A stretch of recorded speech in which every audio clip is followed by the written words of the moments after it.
Alright, drafters, Dominaria United is coming onto Arena in just a couple of days, and then the day after that it's going to be pre-release, so I thought it was about time to do the pre-release and draft guide. And this set it's got some similarities to the original Dominaria set that came out in 2018, when people keep saying it's a long time ago, and I don't want to think about that. But it is returning a lot of themes I had there. There's a lot of similarities, but this time we're going to be looking at a fight between the coalition that's on Dominaria, the joining of the forces, which is where the United part comes from, and the Phyrexians, which are invaded, led by Shieldred. And there's a lot of things that are coming back. So in the original Dominaria set, we had Kicker, which was a very popular thing. The Kicker in this set, though, is going to be a little bit different. We're going to have the off-colour Kicker costs. So previously, when we had Kicker, he had a green card, it would have a green Kicker cost, or a colourless Kicker cost. Here, they're all multicolour, so you'll have it for each colour. You're going to have a common cycle and an uncommon cycle, and each of those cycles is going to have the green card with white, blue, black, and red Kicker costs. So there's going to be 4 cards there. A black card with white, blue, green, and red. Yeah, you get what I mean. So there's going to be 40 Kicker cards at common and 40 Kicker cards at uncommon, plus the ones at rare and mythic, which are going to be more than that again. So there's going to be a lot of Kicker going on, and the effects are really interesting. You don't just have kind of the do something and then do the same but more later on. You've got, it does one thing if you cast it normally, and usually they're quite good. Usually they're quite on rate, unlike what I've seen before. And then if you kick it, it does an extra thing, which is quite different. Often it'll go together with it, but they are definitely tuned to the colours that they are. You've got one effect for the normal card with one colour, and then a very different effect for the other side with a different colour. We've also got the return of Sagas. So Sagas are cards where, well, I've seen them before, but now they've got this read ahead ability. So this means that instead of having to go chapter 1, chapter 2, chapter 3, you can choose which chapter you start on. It does mean that you lose a little bit of value, but sometimes getting that second or third chapter instead of the first one will be the difference between you losing and winning the game.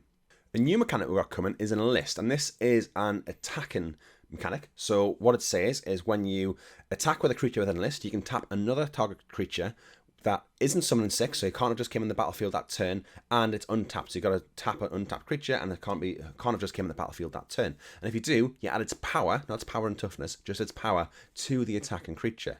And this has been kind of widely panned a little bit, and I definitely agree, and I think I can see why. But if you actually look at the enlist creatures, they are quite good. So you've got the Bailoff here, and it's got can't be blocked with creatures of power 2 or less. There's a flying creature in there as well. I think other effects, other keywords, and most of these cards do have some kind of keyword or some kind of effect. You don't really have very many or any vanilla creatures with enlist. So there are reasons why this could work, and I think that's kind of fair enough. One thing to point out with this mechanic, though, that I didn't realise until I was going through this and I was looking at some other things, you can only tap one creature with this mechanic. So I thought at first, if you had a load of 1/1 tokens, you could tap them all and you can add all of their power to the attacking creature, but you can only do it with one creature at a time. So you're going to want something with quite high power for the mana cost, and I think there's like a 3/3 defender for 2 in the format, which might be quite good with this. But yeah, it's probably not going to be the best, but it's a mechanic which encourages attacking, and that helps break board stalls, which is quite good, really. Another return mechanic is domains. So domains are a really interesting one, where it cares about the number of basic land types. So this doesn't have to be a basic land with your plains, your forests, your swamps, your mountains, or your islands. Those are your 5 basic land types. Note, actually, a little interesting point, wastes doesn't have a basic land type. It is a basic land, but there's no basic land waste. So that is a thing which affects this. Not that it's going to affect it in this format, but there are dual lands in this format which will have both basic land types. So you've got tap duals with each basic land type. So here you've got a swamp mountain, so this would count as 2 of those. So if you had one of these out, then it would be domain of 2. If you had one of these in a forest out, it would be domain of 3, which I think is quite good and very powerful. There's a lot of things in the format where you can fetch out cards with basic land type, so you can give a card another basic land type, and I think they're all going to be quite important. The last mechanic, or really more of a theme, is legendary matters. Now, apparently this was in the set a lot more like it was in the original Dominaria beforehand, but then had to take it out a little bit to make room for kicker and things like that. So this is kind of a light touch. There are a couple of cards which care about legendary creatures or legendary permanents, but there's not going to be a huge amount, so don't worry too much about it. There are a lot of legendary creatures. There's 2 legendary creatures for each colour pair, so that's 20 in the uncommon level. So you will see a lot of uncommons, you will see a lot of legends, sorry, and that's just something to bear in mind when you're deck building. You don't necessarily pick up 3 of the same legend unless it's really powerful, and there are certain things which care about these legendary creatures.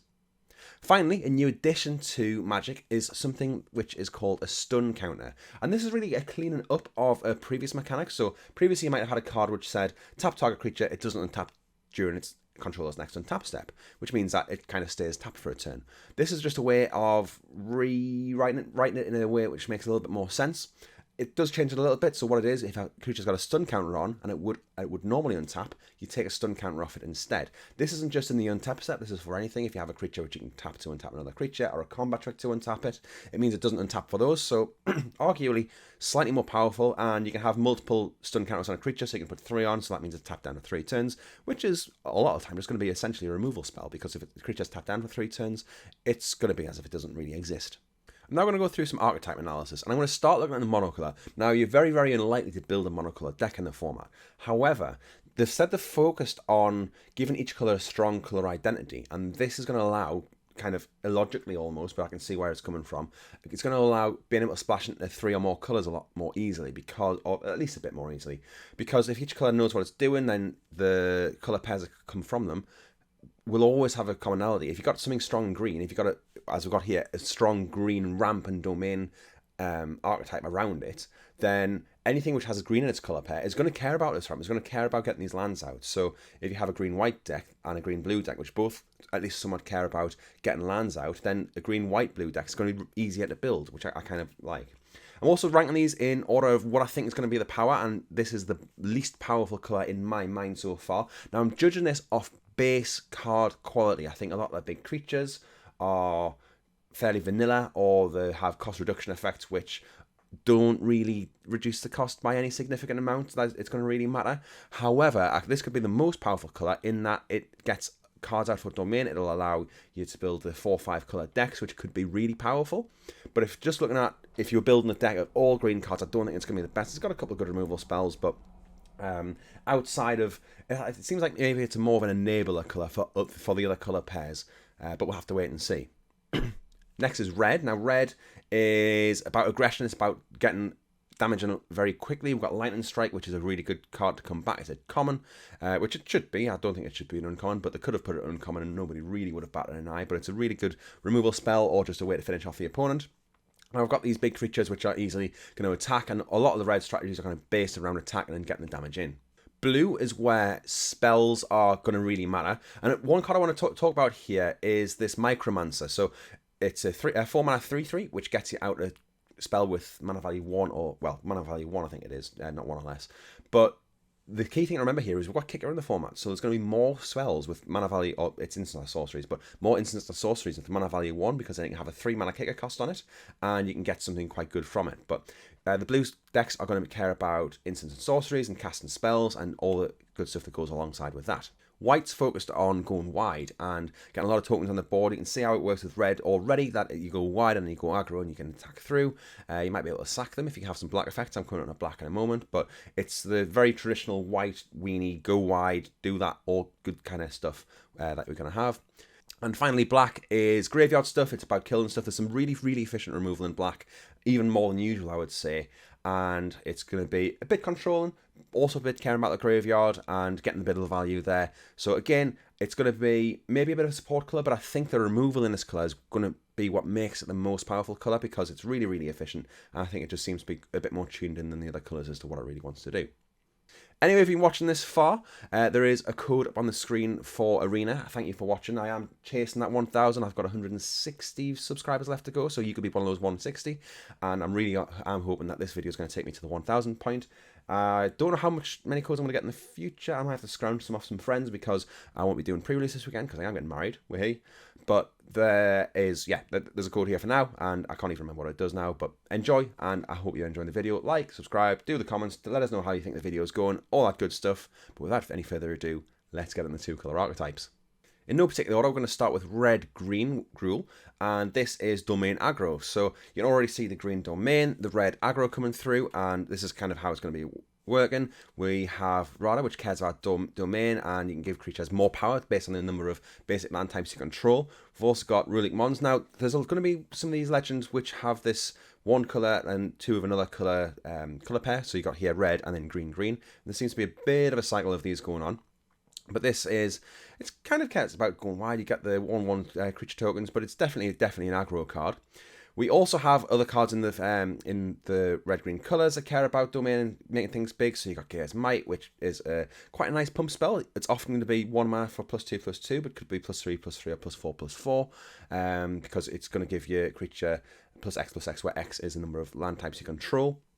We also have Mira's Outrider here. It's a 5 mana 4/4 reach, so this is your sneaky reach creature in the format, and enters the battlefield, deal damage equal to the opponent equal to the number of basic land types you control. Again, 5 mana 4/4, deal 3 damage to the opponent. Common is going to be quite good in the format, I think, just to get through those last bits of aggro damage through.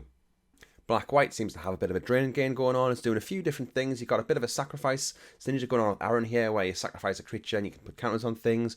You have Elias Ilkor, which is kind of a Soul Sister and a Zulaport could throw it mixed into one with Death Touch. So I think that's a really, really good. I mean, it's two mana for this 2/2. It's going to be really, really good.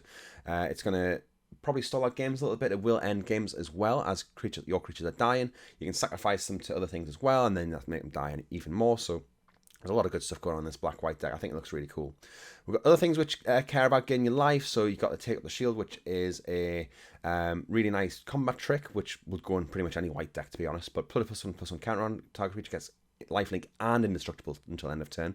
So, you know, you can chump block, you can gain some life, you can block that thing getting through it, and your creature still sticks around. We've also got Phyrexian Vivisector, which I can't remember the name of the card, which is like, but whenever a creature you control dies, not any creature dies, scry 1. 2 mana 2/2, scry 1 when creatures you control die. It's going to allow you to really fix your draws. I think there seems to be a lot of synergy going on here. Like I said before, black does seem like it's got its stuff together a little bit better than the other colours, and it's really tying things in, but maybe this archetype's going to be a little bit sparse. You got the sacrifice synergies, you've got the life gain and drain synergies. Might be that you're going to have 2 different styles of black-white deck. I don't know. We'll have to wait and see how it all turns out. Green-black, Golgari cares about lands and graveyard. Green lands, black graveyard. You see the themes going on here. You've got Urg, Spawn of Turg, which is a great name for a card. I don't think anybody can argue about that. Power is equal to the number of lands in your graveyard, and you can sacrifice lands, gain some life. You do a bit of surveillance at the start of your turn. It does a lot of stuff for 3 mana. You've got Tuck, Bone Rattle, which potentially brings a creature back from the graveyard. You can put a creature from the graveyard and the battlefield if it's got mana value less than the number of land type you control. But if you can't do that, you can just bring it back to your hand, and that's going to be really good.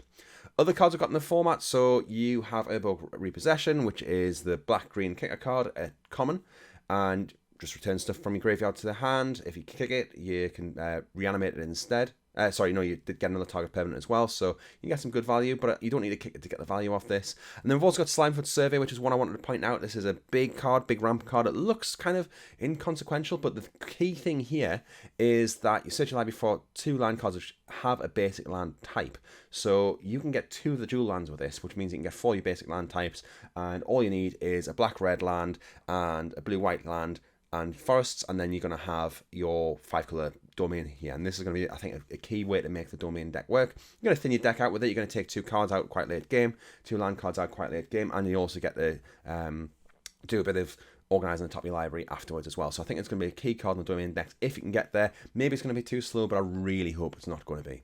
One other card I want to talk about in this colour pair is Terra Sunat. It's a really, really good card. You'll play it in the sideboard at any green deck. It exiles a artifact or enchantment, but you can kick it for 1 and a black, so 4 mana, 2 green black, just exile target non-land permanent, just full stop, so I can take out a creature as well.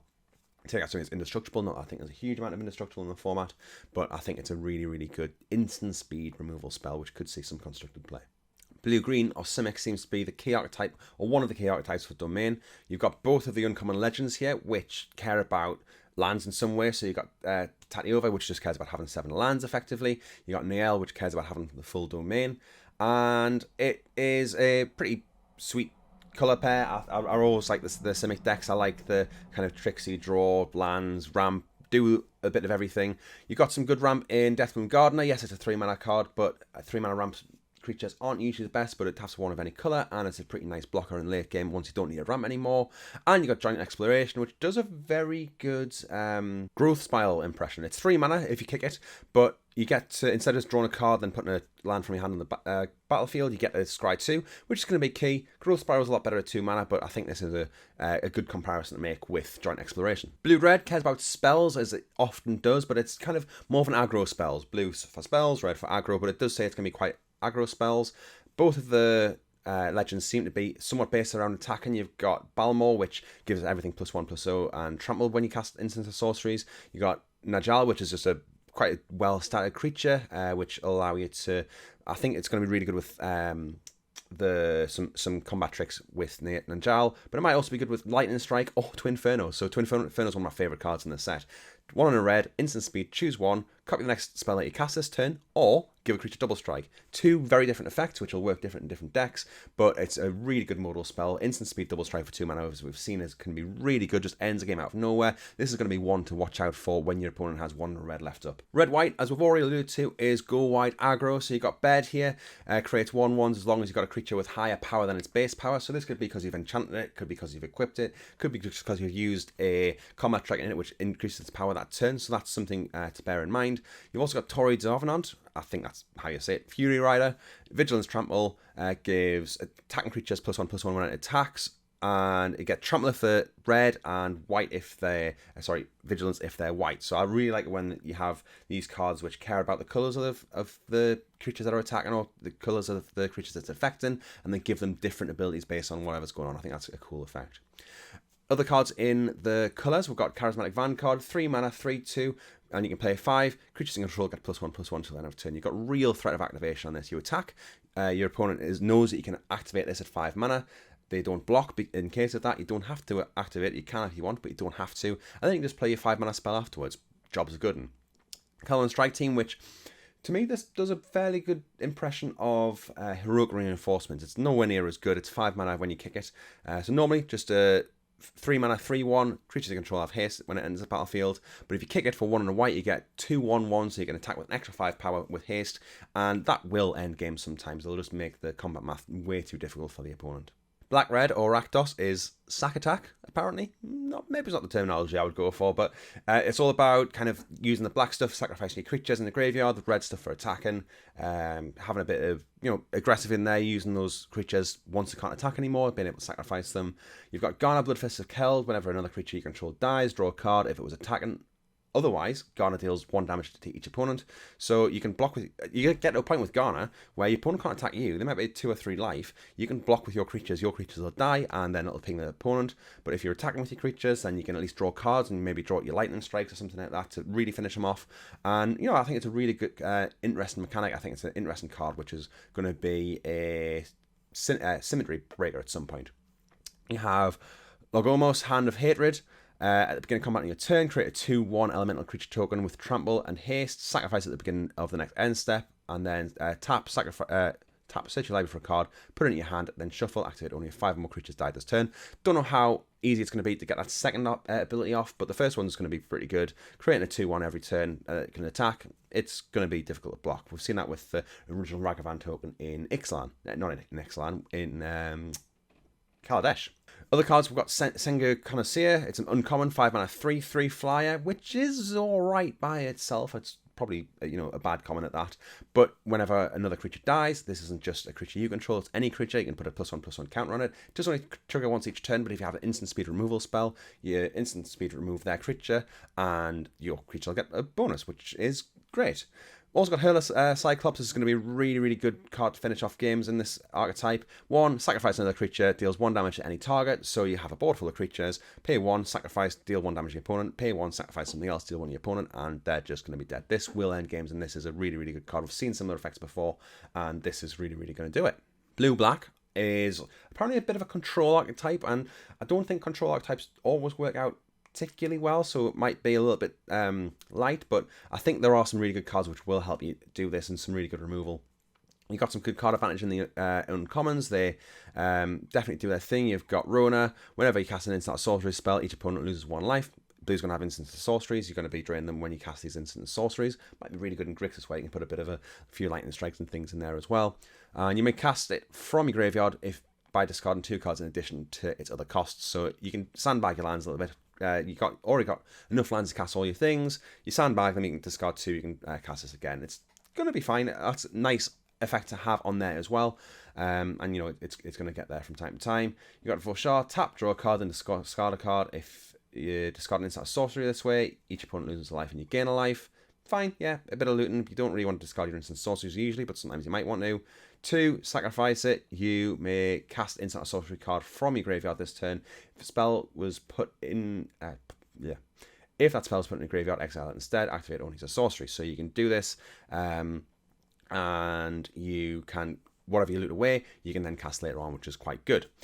Like I said before, some really good removal in these colours. So you got Rona's Vortex, 1 mana, it's unsummoned, bounce the thing to opponent's hand, which is fine. But if you pay 2 in a black, 3 extra mana, then you get to put it on the bottom of the library instead. So it's not even a destroy, you just put it on the bottom of the library.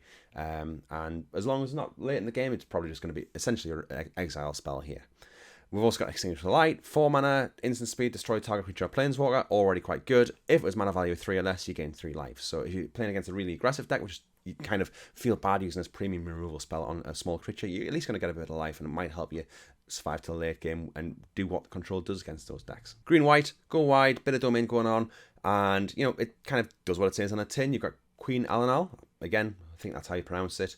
3 mana, power and toughness equal to the number of creatures you control. That includes itself, so by itself it's a 1/1, but you can quite easily make it a 4/4 or more for 3 mana here.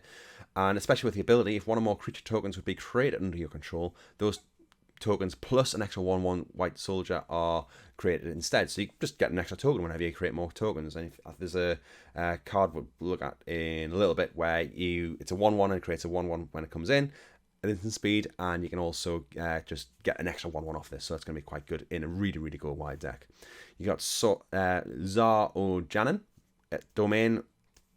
When it becomes tapped, you put a +1/+1 counter on each creature you control with toughness less than the number of basic land types among lands you control. So this is a really interesting one. 5 mana. It's gonna, you're gonna probably have, hopefully, in a deck which is caring about domain, 3 basic land types. If you have a load of 1/1s, you can make it up to a 3/3 by just attacking with them, and that's gonna be really powerful. I think even just making 1/1s and a 2/2s is a huge boost. Making 2/2s and 3/3s a little bit less, and the more colors you get here, kind of, well, to be fair, it's definitely less than. But yeah, I think it's going to be a strong enough card here where you're going to be able to pump your board a lot very, very quickly. You do have to, well, you don't have to attack with it. You can tap it to enlist. You can't do it the turn it comes in the battlefield, so you do need to be able to untap with this card. But, you know, it's going to be pretty good. Other cards in these colours, you've got Archetype Cavalier, 3 mana, 2/2, make a 1/1, but it's got a list, so you can kind of use it as a 3 mana, 3/2 attacker, and then it dies and creates a 1/1. That's a way to look at it a little bit, but might be good with some of the stack decks as well in this format. And then you've got 1 mana for Strength of the Coalition. Target creature gets +2/+2, but if you kick it, so 3 in a white, 2 in a white, why do I keep doing that? 2 in a white, each creature you control gets a +1/+1 counter. So this is quite good. You'd quite often see 1 mana instant speed, give a creature +2/+2. It would be a weak card, but it would be a card that you would sometimes play in those decks. You'd usually want another effect on there. But you would also sometimes see 3 mana, instant speed, put a +1/+1 counter on each creature you control. So essentially you're getting 2 cards in one here. I think that's going to be a pretty good combat trick because of that. And our final archetype is blue-white instant speed tokens. You're going to create tokens in instant speed. You're going to be using your instants and sorcery spells as well. And, you know, you're going to really go off with these things. So you got Tura, I'm not even going to try. Flying, whenever you cast an instant sorcery spell, create a 1/1 white soldier creature token. Great, that's what it does. 5 mana, 3/3 flyer, creates extra tokens when you cast instants and sorceries. Fantastic. You got Wrath. 2 mana, 1/3. Yeah, 1/3, not 1/2. It's 1/3. Whenever you cast an instant sorcery spell, you may tap 2 untap creatures you control. If you do, draw a card. Hopefully, you're going to have plenty of 1/1s, especially you've got Tura as well. You're going to have lots of 1/1s that you can use, or just tokens in general, and you're going to be able to draw a lot of cards. This is going to do you some quite good work. Also, you can give your creatures vigilance until end of turn, +1/+1 and vigilance. So you can attack, cast an instant sorcery, then tap them, and yeah, you're going to get some good value off it. Other cards worth mentioning, you've got Resolute Reinforcements. It is an uncommon. 2 mana for a 1/1, which creates a 1/1, but it's at instant speed, so it's a lot like Raise the Alarm. Uncommon's probably the right place for this. I think they might have had Raise the Alarm in at one point, but then realised with the instant sorcery stuff that's going on as well, it was just a little bit too powerful, so they made it a creature which creates a 1/1 as well instead. We've also got Frostfist Strider, 5 mana for a 4/4, Ward 2, which is, you know, that's fine, but what's it doing? Enters the battlefield, tap target creature an opponent controls, and put a stun counter on it. So this isn't a card which really cares about the instants of sorceries or the tokens, but it's going to be a really good tempo card. And this is going to probably be quite an aggressive color pair, quite an aggressive archetype, and this is going to help you get the tempo to get through and attacking, and then it's quite a big beater itself as well.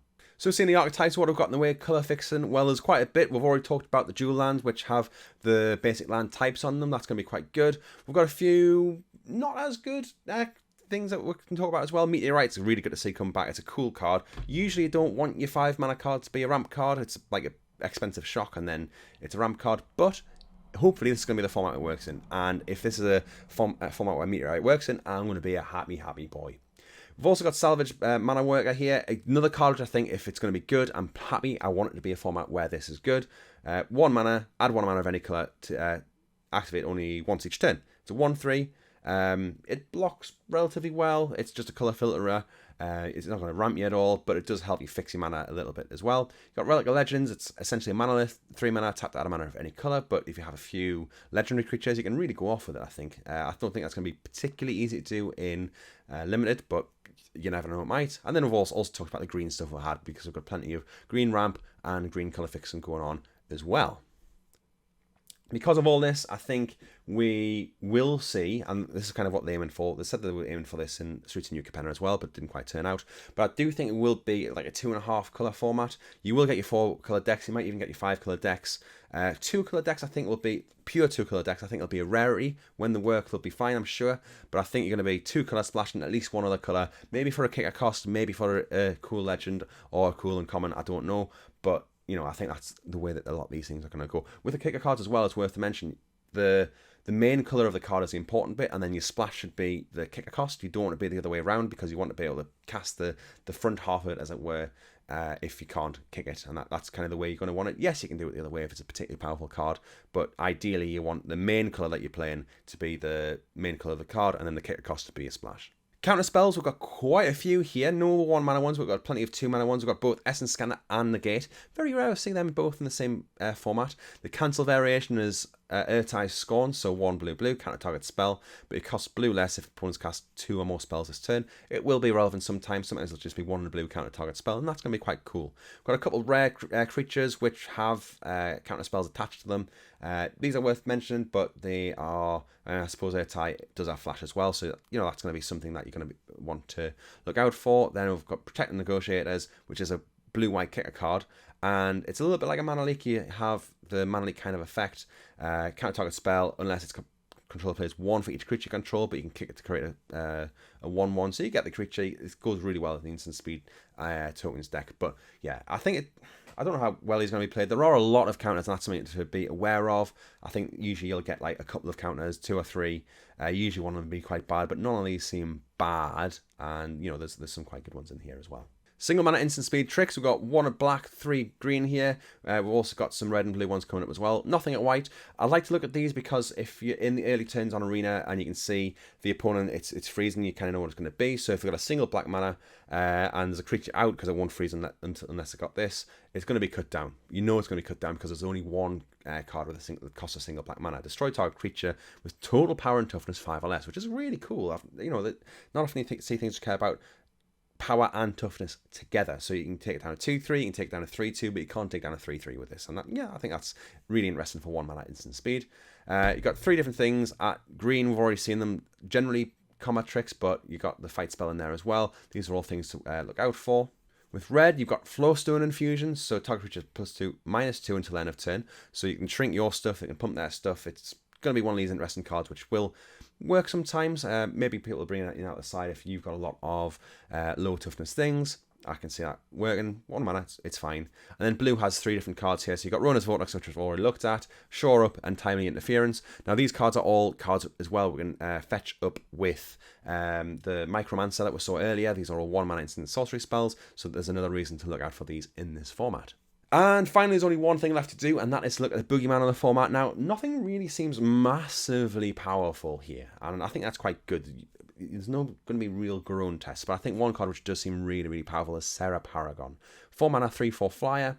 Okay, stats already, but then it's got a kind of a lurus effect. You may pay permanent spells mana value of 3 less from your graveyard each turn, which is already good. And then if that thing dies, exile instead, and you gain life. So this is going to be really, really difficult to deal with if it can stick out. You cast it, next turn you can cast, or even the turn that you play it, if you've got 7 mana, you can cast a 3-drop from your graveyard, or a 2-drop, or a 1-drop even.